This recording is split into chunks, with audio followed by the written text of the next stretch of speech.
Sra Pictiúr, Comhoibriú an Phobail. Pictiúr a haon.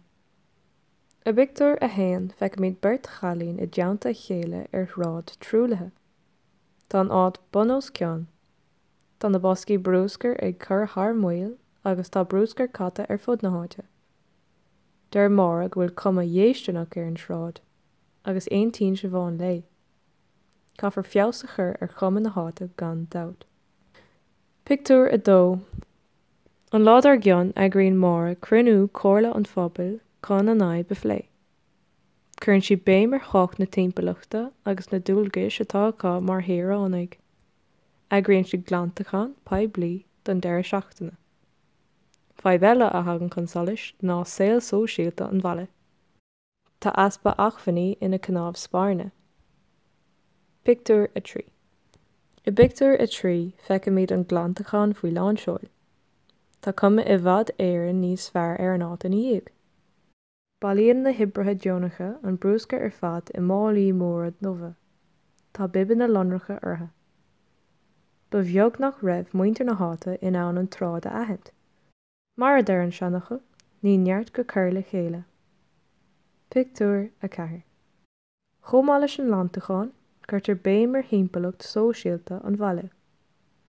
Gach luain cuirtear ceolchoirm bheag ar siúl I gcóir seanóirí an bhaile mar thiamsíocht.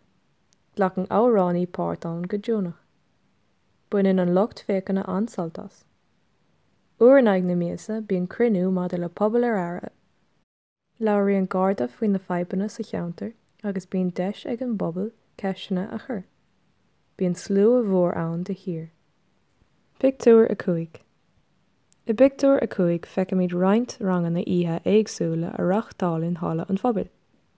Bíonn rangan na cócaireachta, rangan na riamhaireachta agus fiú rangan na gariadóireachta ar siúl.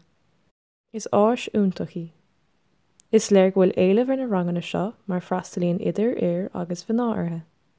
Ag deireadh lé is smála daoine a scial ligint agus scileann na nua a amhlaim, chomh maith le carda nua a dhéanamh. Pictiúr a sé.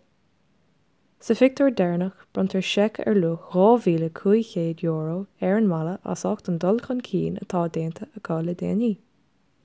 Is mór an nóir é seo agus is cinnte go bhfuil an rá tiltte acu.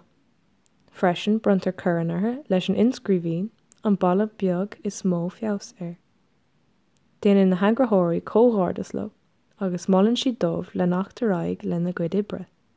Tús maith lean na hoibre.